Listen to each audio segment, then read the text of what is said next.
I have a bunch of necks out here, and my hammer that we don't use to build guitars with, and a couple of blanks. These two blanks are very similar, but the difference of these, and I don't know if you can get that in the shot, the grain on these are a little different. This is what we call a flat sawn blank, and this is what we call a quarter sawn blank. Now, these neck blanks are about the same. They're about the same. I looked at them before we brought them in. They're about the same. This one's I'd say probably an 1/8 inch taller. But all that being said, we'll see how they sound, because there is some variables in wood too.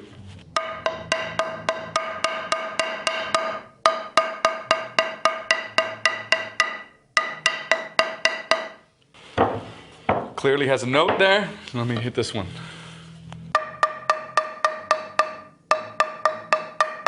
This has a little bit lower resonant frequency. So even that the necks are about the same size, they're one's quarter sawn and one's flat sawn, they still sound a little different. And you're going to get that from blank to blank to blank. But the thing that you need to remember on the cuts of the wood is that they're going to react differently when they're put on guitars. Because a stiffer piece of wood, which would be the quarter sawn piece of wood, a stiffer piece of wood is going to give you a higher sound. So if I was going to, now this is what I call the tone bouillabaisse. So if I was going to sit here and I have these two blanks, I have one that's a stiffer quarter sawn blank, and I have one that is a flat sound blank, and I have a lighter body and a little heavier body, then what I can do is I can sit there and say, okay, well, this one has a lower resonant frequency, so I'd put that on probably the alder body or probably on the alder body, because it has a higher resonant frequency. So now I'm compensating for frequencies here. This is really getting like science project stuff. Sorry, but and then you have this really stiff quarter sawn blank and this body that's got a lower resonant frequency, and I put this neck on here. Now, these two guitars are probably going to sound really, really good. I wouldn't do this.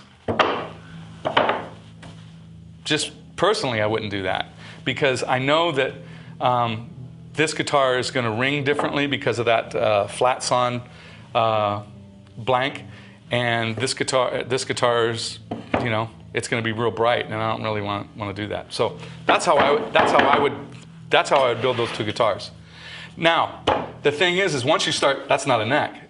Once you start cutting it into this, now you really get into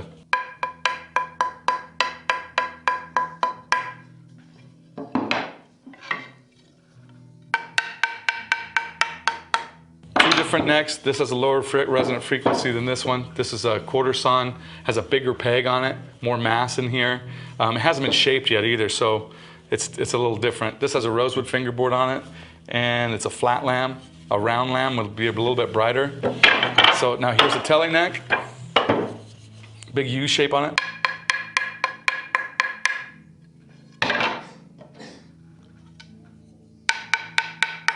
This is a bird's eye strat neck.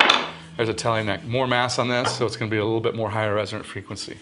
So now what? This is what the deal is that a lot of guitar players, a lot of guitar manufacturers, they don't do what we do. And I'm not sitting here waving the Fender flag on it, but the thought process in the guys in the custom shop and the way that we build stuff goes like that.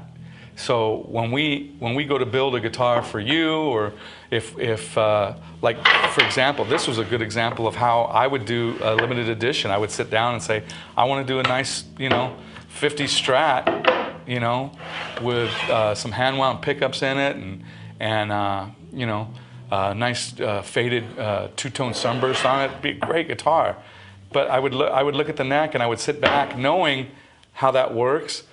When we do these limited editions and things, we kind of know what the formula is. So when we're filling out the spec sheet, it's like, yeah, a light body with that neck, or an alder body with a round lamb maple neck or round, something like that. That's our thought process.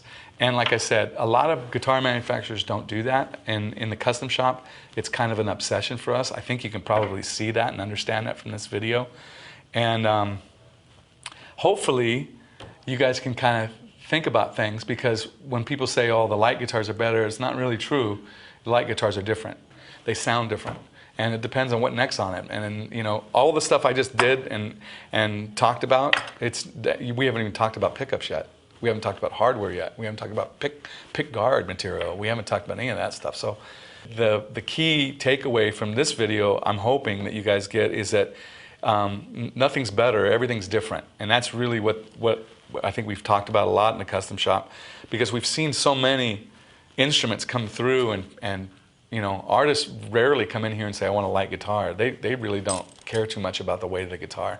I didn't even know how much my guitar weighed until I started working at Fender, just because it was such a topic, so, I mean, we have light wood, we have medium wood, we have heavy wood, whatever you want to do, you can order whatever you want. And it just takes longer to go through and pick out a real light piece of wood for somebody if they want it. That's why it costs more. Because if we have to dig through a pallet of lumber to find something that's a specific weight, then that's going to take time, and time is. And, that's kind of how it works down here. And so it's just, I think it's important for you to understand that, resonant frequency, everything resonates at a certain frequency. And once you, put two of these things together, now you have a whole different thing. And you just kind of need to find out what works for you. What do you like to hear? Lighter guitars, for some people, they don't like them because they're thuddy and they don't cut through the band too much. A good medium weight guitar will really, cut through the band more, has a little bit more sustain to it. Acoustically, it sounds a little different, and so I think that's really kind of what you need to look at. So hopefully we helped out here. And you can go to www.fendercustomshop.com. And you can see a bunch of other videos, and you can see interviews with builders, and they give you tips on how to set your guitar up. You can see all the stuff in our new custom collection. And it's just, it's a good place to hang out. We're hoping that you guys come down there and hang out and check us out. We also have a Twitter account, which is twitter.com Fender Custom, and then there's a Facebook account, which is facebook.com Fender Custom. And you can go on those and harass or ask questions, whatever you want to do. Hope you guys enjoyed it.